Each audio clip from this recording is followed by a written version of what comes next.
Hello friends, in this video I'll show you how to add page numbers in Word from a specific page. Like and subscribe, support this channel. Let's get started.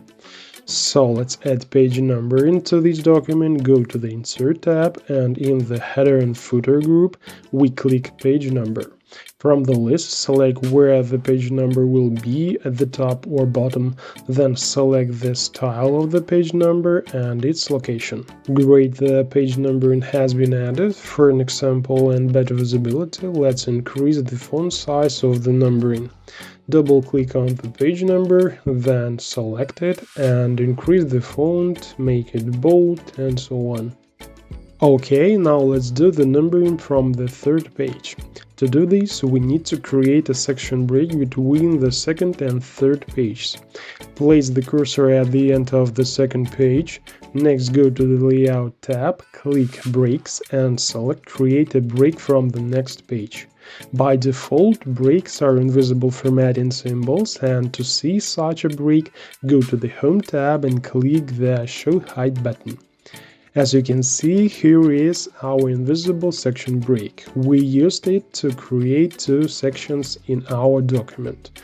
In the first section, we have the first and second page, and in the second, the rest of the document. Now go to the third page and double-click on the page number. As you can see, the footer tab has opened. While the third page is still linked to the first and second, remove this link. Uncheck the link to previous checkbox and now change the numbering on the third page. There are two ways we can do this.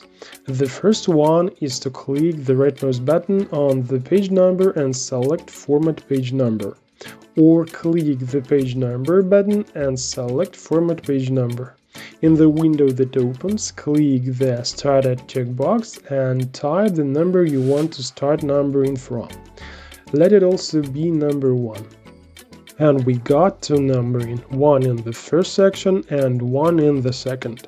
But since we don't need the numbering for the first two pages, let's delete it. We can do this through the header and footer menu of the first or second page here, either through the Insert tab and the page number button when the cursor is on the first or second page. Well, let's start the numbering on the third page from the third number. Go to the footer, click page number, format page number, and type the number 3 in the Start At field. Click OK and the number is added. That's all, now you know more.